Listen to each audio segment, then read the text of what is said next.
A Pobretologia de Luciano Huck. O artigo publicado pela Folha de São Paulo, Mais Formaturas, Menos Funerais, de Luciano Huck, é uma redação colegial interessante de fetiche pelo social, ativismo ao combate da desigualdade e pobretologia. Traz o problema, a vítima do problema, que o apresentador conheceu enquanto garantia sua audiência expondo a condição periclitante dos pobres, identifica o suposto agente causador do problema e, por fim, a solução cosmética.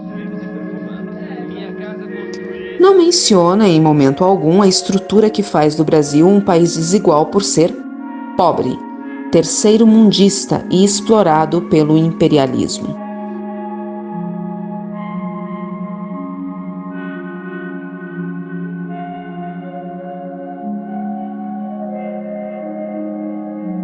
Cita, em abstrato, a elite cinicamente desdenhosa, indolente, como se ele mesmo não estabelecesse proximidade financeira e interpessoal a esta elite e garantisse seus privilégios através deste elo. O elitismo no Brasil sempre esteve a reboque do atavismo colonial. Aliás, o colonialismo ainda existe e sustenta a elite, inclusive a elite Marinho, uma das famílias mais poderosas do Brasil que paga o astronômico salário do animador de auditório. A família Marinho apoiou o golpe militar em 1964, que só favoreceu os grupos oligárquicos no país, aprofundando o fosso social através da hiperconcentração de renda. A própria família Marinho se tornou parte do grupo da oligarquia nacional. 3 irmãos Marinho acumulam fortuna superior a 40 bilhões. A elite a que Luciano se refere é um termo genérico, portanto, exclui seus patrões e a si, sem considerar sua excentricidade bizarra ao dar um helicóptero de presente ao primeiro filho ainda infante, um comportamento impertinente, mera ostentação a quem se preocupa com os pobres.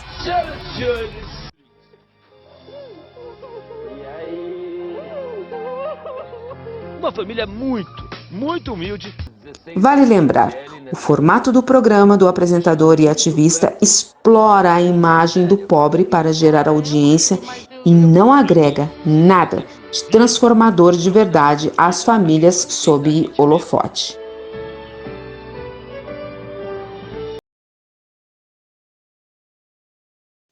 Quanto ao regime regressivo de impostos e concessão, que Luciano aponta como causador do flagelo da desigualdade, devemos destacar que foi o ex-presidente Fernando Henrique Cardoso, PSDB, amigo de Luciano Huck, o responsável pela extinção da taxação sobre lucros e dividendos em 1995 e criou a distorção em favor dos super-ricos, juros sobre o capital próprio. Outros patrões de Luciano Huck, garoto propaganda do Banco Itaú, se beneficiaram ao máximo disso. Os membros das famílias Setúbal, Vilela e Moreira Salles, donos do Banco Itaú, receberam mais de 9,1 bilhões em dividendos e juros sobre capital próprio nos últimos 5 anos, graças a Fernando Henrique Cardoso. A Globo, em 16 de outubro de 2006, foi autuada por sonegação de impostos pela compra dos direitos de transmissão da Copa de 2002, um total de 615 milhões de reais. Corrupção pode partir do setor privado e a sonegação de impostos é uma das práticas que precisa ser combatida, diz Protógenes Queiroz, que antes de ser deputado foi delegado da Polícia Federal. Protógenes defende uma comissão parlamentar de inquérito para investigar sonegação milionária que teria sido praticada pela Rede Globo de televisão. Sonegar é contribuir para a desigualdade, sem contar as benesses fiscais desfrutadas pela Rede Globo.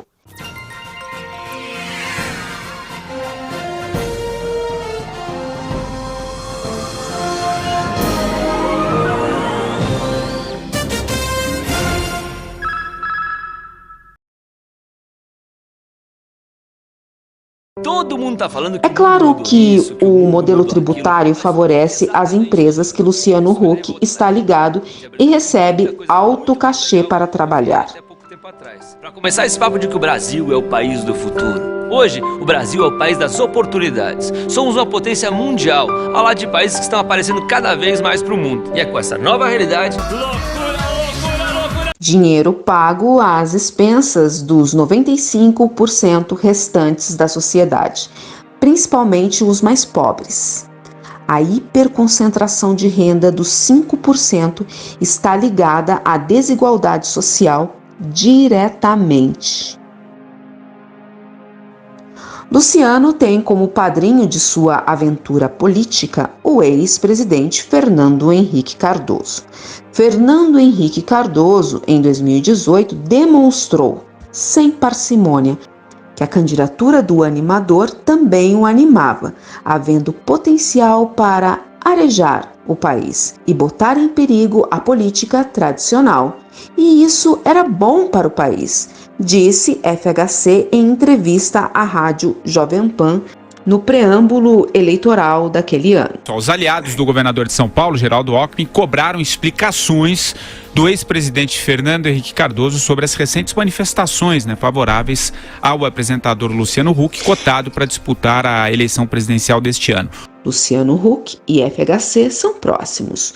O ex-presidente apoia a renovação na política de grupos ligados ao marido da apresentadora Angélica. FHC exprimiu ser propíguo à pretensa renovação na política.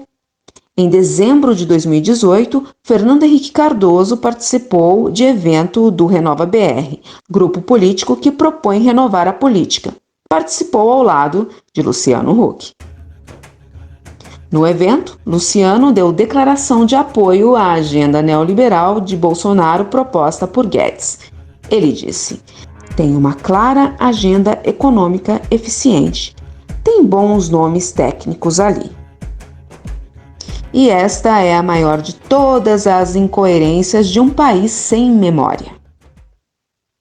Os próprios economistas do Fundo Monetário Internacional já reconheceram as políticas neoliberais como aprofundadoras da desigualdade. No Brasil, o neoliberalismo foi recrudescido através da reforma do Estado na gestão de Fernando Henrique Cardoso durante a década de 90. O modelo de Estado de bem-estar social começou a ser superado estruturalmente com a introdução legal do terceiro setor como ator social, coexistindo e suplantando aos poucos o papel do Estado como gestor das políticas sociais universalistas. Era o desenho da arquitetura da nova questão social neoliberal. No artigo à Folha, Luciano mencionou a necessidade de um novo contrato social. A tradução disso nada mais é do que uma reestruturação do capital como ator social via terceiro setor, com forte componente filantrópico e populista da classe dominante e seu fetiche social pelos pobres através da engenharia para amortecer a luta de classes, sem tocar em seus interesses de acumulação. É o neoliberalismo social que Luciano defende. Desde seu olhar a diagnosticar a desigualdade, passando ao largo das políticas neoliberais nefastas à coesão social, até o seu envolvimento a grupos de renovação política ligados à filantropia dos super-ricos. Na visão tecnocrata da suposta renovação da política, a distorção de desigualdade social, causada pela injustiça social, seria corrigida com comprometimento e eficiência de gestores políticos, jovens promissores, levando ao âmbito de cargos eletivos a eficácia exigida para os lucros da iniciativa privada. Em linhas gerais, uma nova classe de políticos hábeis, brilhantes e vitoriosos poderia resolver o problema da anomalia social.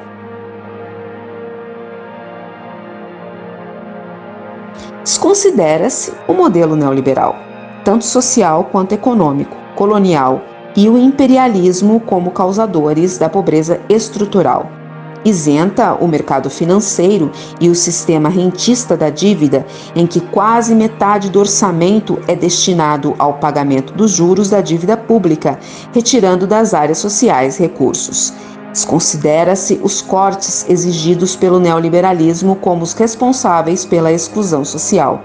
A pobreza, assim, fica compactada na questão social. O desfecho do artigo de Luciano Huck, A Folha, não poderia ser outro. Ele apela para o projeto da pretensa renovação na política. Mas será que os jovens eleitos em 2018 realmente representam a nova forma de fazer política? Vamos utilizar a mais famigerada representante da suposta renovação como exemplo, Tabata Amaral, amiga de Luciano Huck. Do ponto de vista moral, durante as eleições, Tabata já cometeu um ato falho com o dinheiro público, muito recorrente nos veteranos da política. Contratou seu próprio namorado naquela ocasião para trabalhar em sua campanha por R$23 mil. A campanha de Tabata recebeu do fundo eleitoral público R$100 mil. O valor pago ao namorado foi um dos maiores registrados na sua campanha. No pragmatismo, Tabata também não adotou nenhum posicionamento heterodoxo à velha política. Logo de cara, aceitou todas as regalias que ao cargo de deputado federal confere, como qualquer outro político. E não foi somente isso. Em abril do ano passado, Tabata Amaral esteve numa reunião no Ministério da Economia com o presidente da Câmara, Rodrigo Maia. Na reunião, ela mencionou a falta de atenção do governo Bolsonaro à área social. Com sua voz juvenil e forte sotaque paulista, a deputada observou, em favor da agenda neoliberal de Bolsonaro. Olha, eu concordo com a agenda econômica do atual governo, mas o mais importante, na minha visão, é a gente ter uma agenda social de combate à desigualdade, de combate à pobreza. 7 meses depois, a reunião resultou em um conjunto de projetos de lei e uma proposta de emenda à Constituição. O pacote foi batizado de Agenda Social e foi apresentado formalmente em evento no Salão Verde da Casa em novembro de 2019. Ninguém contestaria, em sã consciência, a necessidade de uma agenda social que tenha como fulcro combate à desigualdade e à pobreza. Porém, a agenda deveria ser rebelde à política econômica neoliberal e não complementar. A ideia da agenda social dá à aquiescência de Tabata ao programa neoliberal do governo um verniz humano. O termo combate à desigualdade virou um mote açucarado. A digestão moral da pobreza, ou pobretologia, termo criado pelo historiador João Márcio Mendes Pereira, tem o poder leite condensado sobre o amargor da miséria aprofundada por uma política econômica neoliberal, voltada ao interesse da minoria de endinheirados. Tabata quer agenda social nos moldes do portfólio da Escola de Chicago. Ricardo Paes de Barros, Chicago Boy, é um dos conselheiros de Tabata. Há 30 anos estuda os pobres e defende a agenda social com receita baseada em cortes cirúrgicos em gastos sociais. O que explica o pragmatismo de Tabata Amaral em concordar com a política econômica neoliberal de Bolsonaro e valorizar a agenda social. Se você está se perguntando como podemos combater a desigualdade social com cortes em áreas sociais, você chegou ao epicentro dessa questão. Ricardo Paes de Barros foi o arquiteto do Bolsa Família, o programa de assistencialismo do governo Lula, também presente na agenda social de Tabata e Rodrigo Maia. E também foi um dos norteadores do programa Uma Ponte para o Futuro do governo Temer. Nos círculos dos economistas, ele é conhecido como o liberal dos pobres. Dos 30 anos circunspectos e debruçados intelectualmente para estudar a miséria, o economista chegou à conclusão que dá para ser generoso com os pobres em 50 tons de cortes cirúrgicos. Cortes em áreas sociais também é orientação do Banco Mundial e está no receituário do Fundo Monetário Internacional. Embora defensora da educação com qualidade, em maio de 2019, no calor do embate contra o ministro da Educação do governo Bolsonaro, Tabata demonstrou ser a favor de corte seletivo nas universidades públicas.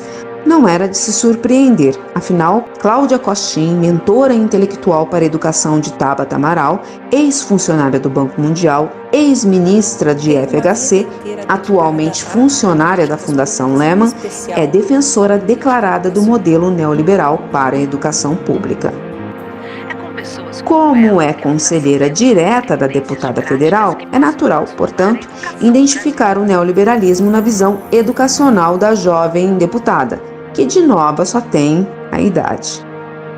Quase todos os políticos da renovação da política, incluindo Tabata, PDT, e Felipe Rigoni, PSB, rebeldes ao consenso dos respectivos partidos, foram a favor da reforma da Previdência. O próprio Luciano Huck e todos os empresários do círculo de amigos dos grupos de renovação fizeram campanha à reforma da Previdência, inclusive Eduardo Mufarrege, idealizador do Renova BR.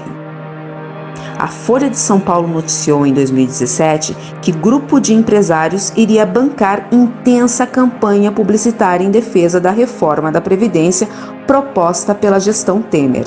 O grupo era encabeçado pelo empresário e publicitário Nissan Guanais, um dos maiores doadores de campanha a quadros do Renova BR. Entre eles, Tabata, a quem doou R$79 mil.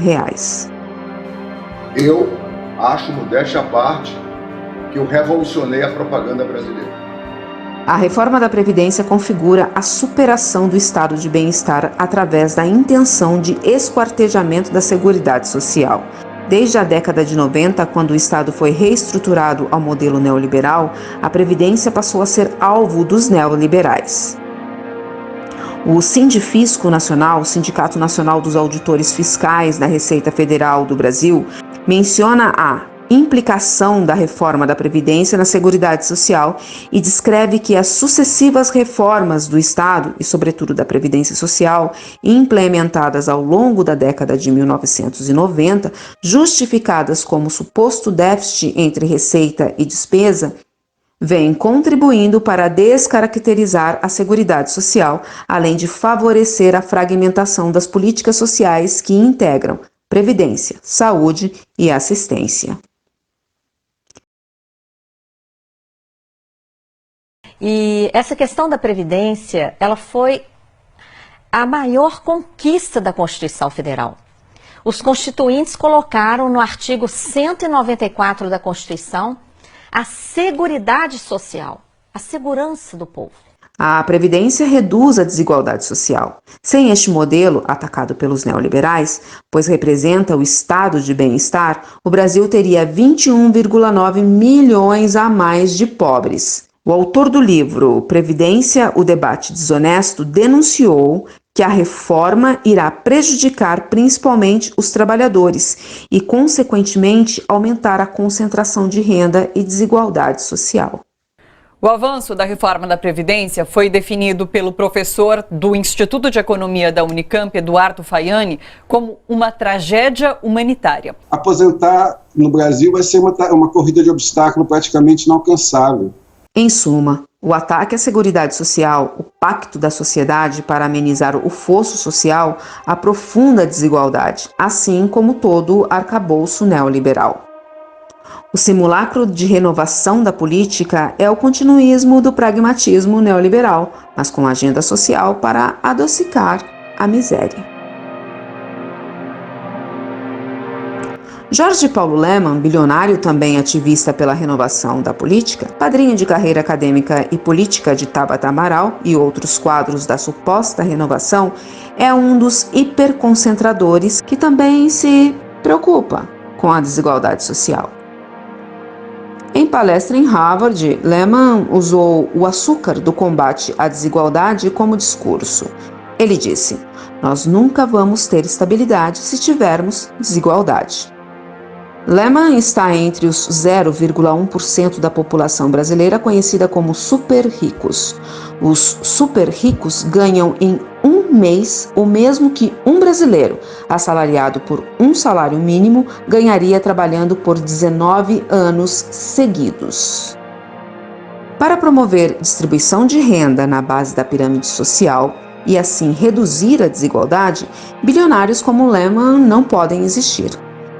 Kátia Maia, diretora executiva da Oxfam, explica a equação. Na base da pirâmide houve inclusão nos últimos anos, mas a questão é o topo. Ampliar a base é importante, mas existe um limite. Se você não redistribuir o que tem no topo, chega um momento que não tem como ampliar a base.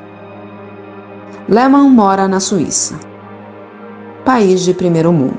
De lá, ele confessa o óbvio, que morar em um país com maior igualdade é muito melhor. Mas Lehman esquece que o Brasil está inserido no contexto terceiro-mundista, em que vários países estão sob a égide do imperialismo dos países dominantes e a ditadura neoliberal do mercado financeiro, diferente da Suíça. Ele, assim como Tabata e Luciano Huck, enxergam a desigualdade em abstrato. Para eles, é uma questão de administração pública. A solução de Lehman não é diferente da solução de Huck. A fórmula básica é juntar um bom grupo de pessoas para administrar as coisas, ter um grande sonho, seguir as informações certas e assumir alguns riscos. Lehman diz: se nós nos juntarmos e tivermos grupos de pessoas que pensam diferente, mas que conversem e que sejam mais pragmáticas, nós podemos construir um país maravilhoso. Esse é o sonho de Jorge Paulo Lehmann. Preocupado com a desigualdade social, Lehmann se esquece que mudar domicílio fiscal aumenta a desigualdade social.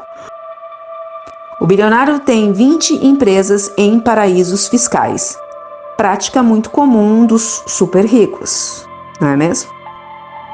Para não ter que quebrar os ovos, Huck e os grupos de renovação política, apoiados por Lehmann, focam no discurso de políticas públicas eficazes para resolver os problemas mais graves e urgentes do país, como escreveu Huck em seu artigo.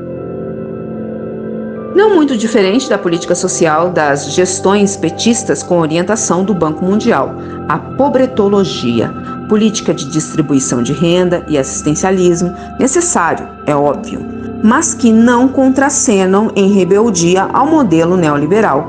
Pelo contrário, completam o neoliberalismo dando a ele um lado social, humanizante do inumano. Jamais haverá no Brasil igualdade social sem industrialização, sem soberania nacional para colocar limites na atuação selvagem do mercado financeiro, sem repensar a macroeconomia voltada ao cumprimento religioso do pagamento dos juros da dívida pública, sem conter os lucros mastodônticos dos bancos em época de crise, aumentando a miséria. Nunca vamos conseguir tornar o Brasil mais justo com uma classe dominante infecunda, financiando e treinando novos políticos. Nunca vamos combater a pobreza com discurso e renovação da política se essa renovação for alinhada aos interesses dos Estados Unidos na América Latina e patrocinada pelos 5% da população que não estão interessados em abrir mão dos mecanismos de lucros destruidores do bem-estar social do povo. Desigualdade social, cada vez mais alarmante, é o reflexo do modelo colonial e hiperconcentrador de renda do neoliberalismo. Para mais formaturas, Luciano Huck, é imprescindível menos neoliberalismo.